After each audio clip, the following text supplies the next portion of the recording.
السلام عليكم ورحمة الله وبركاته. ازيكم عاملين ايه؟ كل سنة وانتم طيبين ورمضان كريم علينا وعليكم، اللهم امين. وربنا يعود علينا الايام دي بخير يا رب، ويملأ ايامنا بركة وسعادة وهنا وصباح التفاؤل وصباح كل حاجة حلوة حسب ما بتشوفوا الفيديو بقى الصبح او بالليل. الفيديو ده النهاردة بإذن الله هنعمل مع بعض شنط الخير. انا مش عاملة الفيديو عشان خاطر زي ما ممكن اي حد يقول يعني ايه دي بتتقنعر او مش عارفة ايه الكلام ده يعني، او بتتمنظر. لا طبعا ربنا اللي عالم بالنوايا داخلها ايه.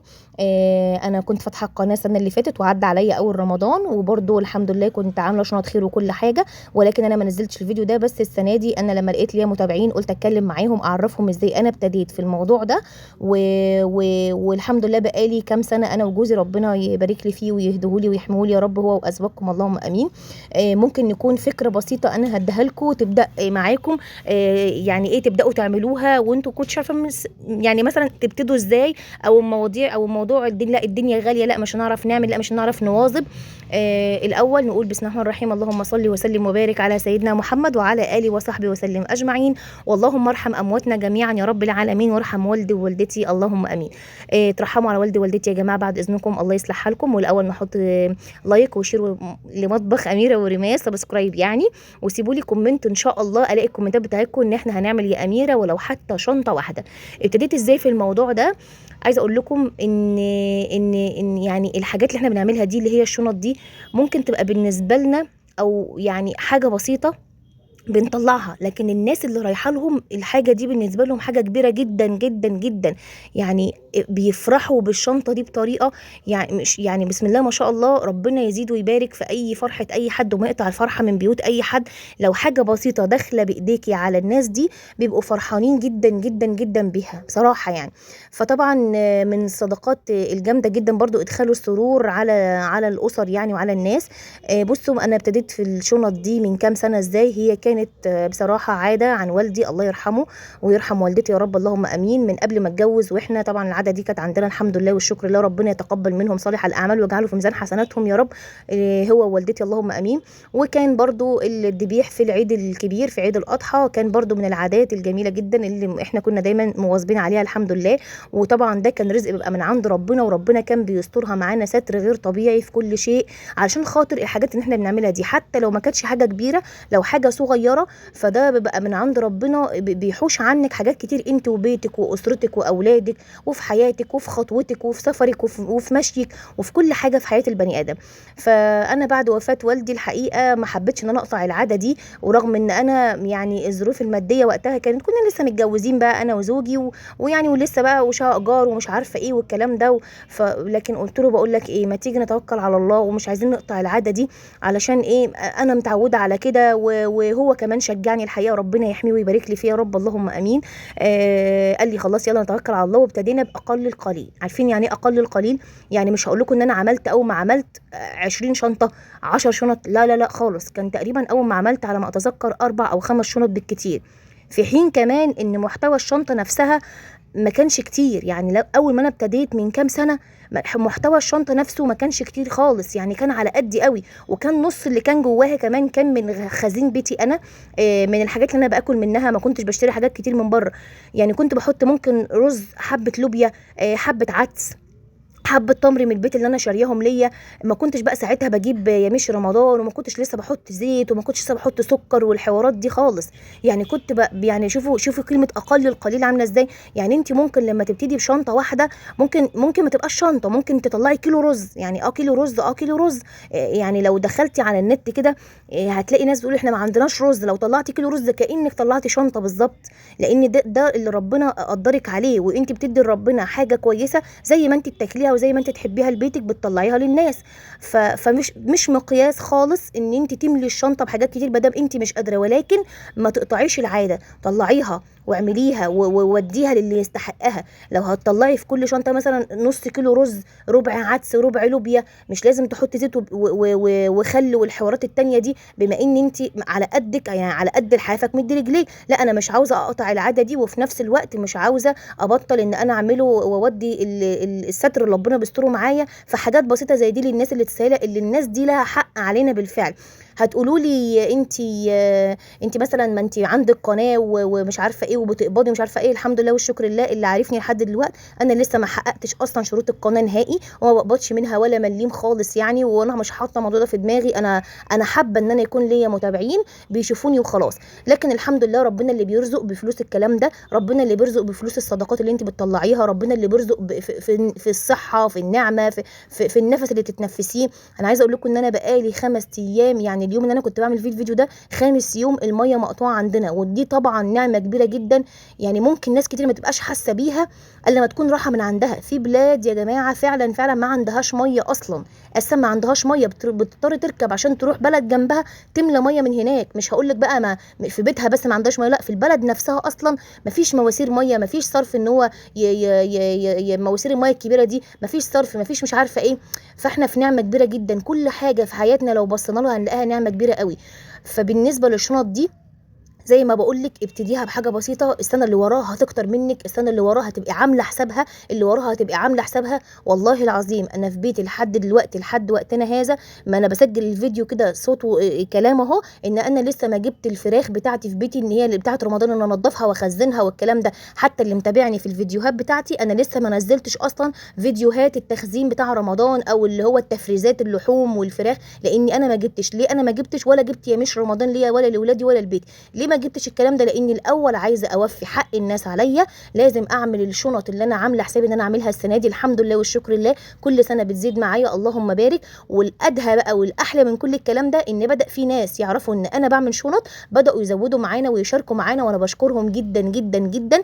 هم قالوا لي ما تذكريش اسامينا، طبعا انا مش هذكر ولا حاجه يعني، بس طبعا حقكم لازم اوفيه عشان اللي يشوف يدعوا لهم ربنا يزيدكم من نعيم الله اللهم امين. هم لما عرفوا ان احنا بنعمل شنط، وطبعا ده خلانا نعمل اكتر يعني، هم لما شاركوا معانا ما شاء الله اللهم بارك جابوا لنا رز كله. ربنا يزيد ويبارك يا رب اللهم امين، ويجعله في ميزان حسناتكم يا رب، ويشفي والديك اللهم امين. ويبارك لك في اولادك يا رب، ويرزقك بالذريه الصالحه من البنين والبنات اللهم امين. جابوا لنا الرز، وده طبعا وفر علينا مبلغ الرز ان احنا نجيب محتويات اكتر ونعمل شنط اكبر، يعني نعمل شنط اكتر كمان. يعني لو كنا عملنا شنطتين، فالتوفير اللي هم عملوه لنا ده في الرز عملنا 5. انتوا فاهمين ازاي كده؟ طبعا مش هقول على عدد، ربنا ده حاجه بتاعت ربنا بقى، ربنا يصلح ما بين ايدينا ويجعله في ميزان حسناتنا اللهم امين. فيا جماعه توكلوا على الله، اللي لسه مش بادئ ان هو يعمل اعملوا. انا ما حبيتش اقطع عاده والدي الله يرحمه يا رب ويجعله في ميزان حسناته اللهم امين، لان هو علمني حاجه حلوه. وكمان عايزه اقول لكم يعني لما تيجوا تطلعوا صدقه لحد في الشارع، خلوا الاطفال ولادكم يعني ادوها لهم بايديهم اليمين، قولوا لهم خدوا، خبوها داروها في ايديكم اليمين وروحوا وديها لهم.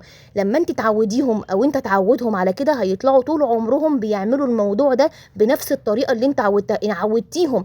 خدي دي ده لفلان اللي هناك، هيروح لفلان بيقول لك خد، لا مش هينفع، لا نعودهم.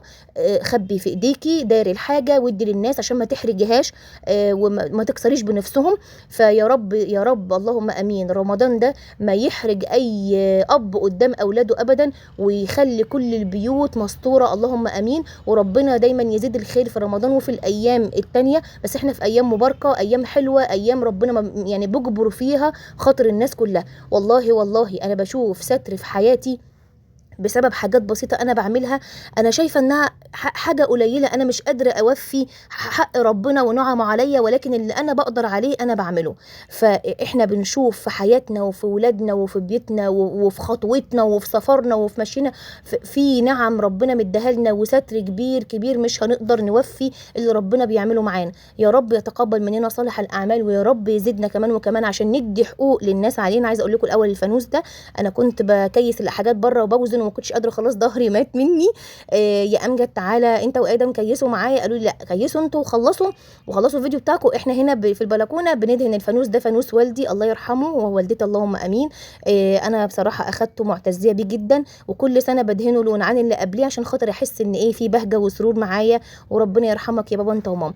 الطريقه دي حلوه جدا جدا ان انا اوزع فيها الشنط لسبب واحد، ان انا منساش محتويات الشنطه ايه. يعني مثلا ايه فردنا الشنط كلها ولسه ورا بره كمان، في يعني احنا فردناها خالص لتحت الشباك خالص جوه كده. دخلنا بقى الترابيزه وديناها في الصالون، وشلنا كرسي بس واحد، ووزعنا بقى المكان كده في الريسبشن، وسعناه خالص، وودينا بقى للاخر كده اكياس. يعني مثلا ايه، يلا يا مثلا انت اللي هتحطي المكرونه على الاكياس كلها، ريماس تحطي المكرونه كلها. طبعا رصين الحاجه على الترابيزه زي ما انتوا كنتوا شايفين بالدور. دي برده فكره حلوه لو حد بيعمل ومش عارف يعني خايف ان الحاجه ما تتظبطش منه.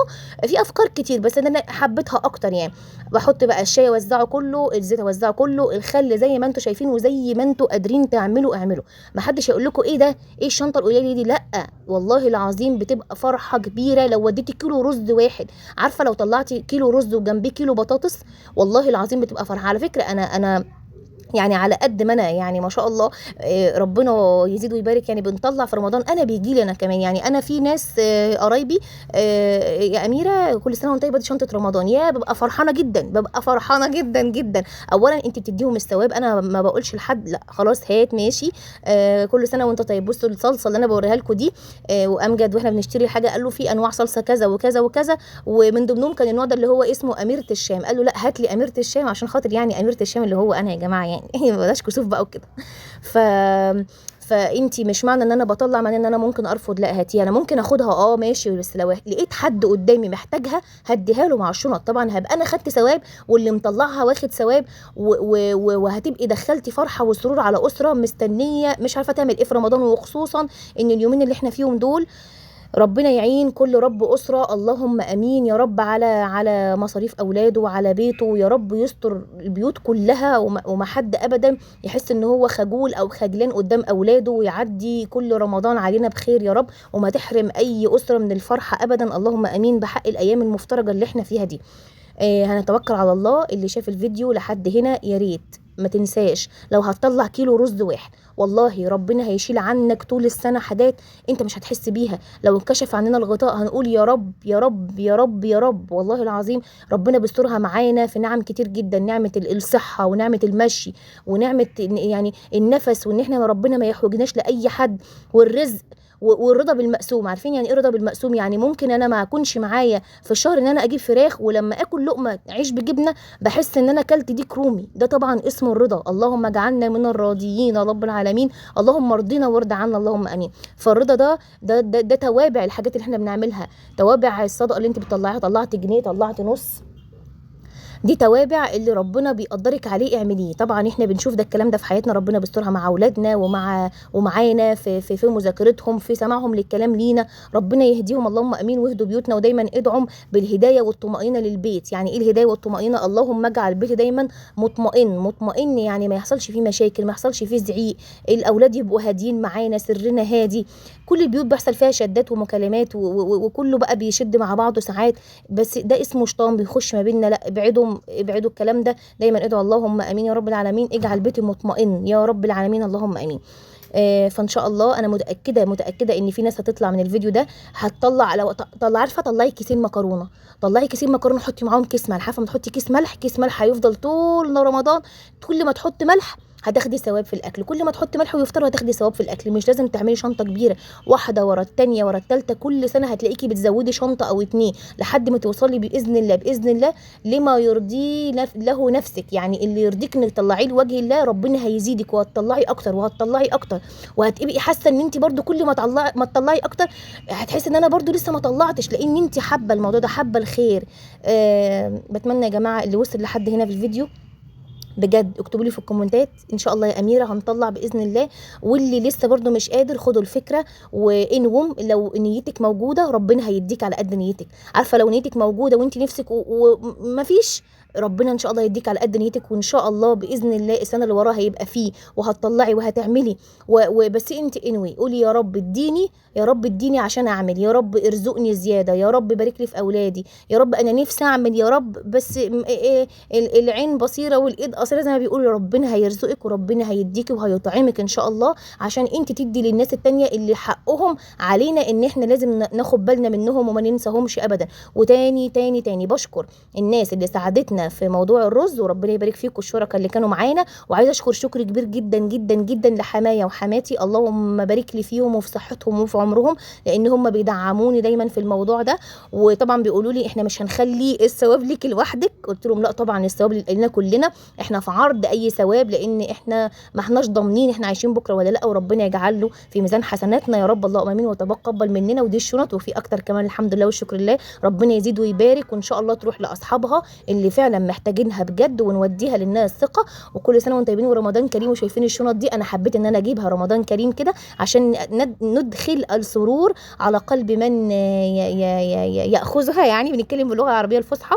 بصراحه جوزي تعب عبال ما لقاها، لان عندنا في شربين هنا مش كتير قوي، فربنا يبارك لي فيه ويصلح حالكم ويبارك لكم، ونشوفكم في فيديو جديد ورمضان كريم، وكل سنه وانتم طيبين.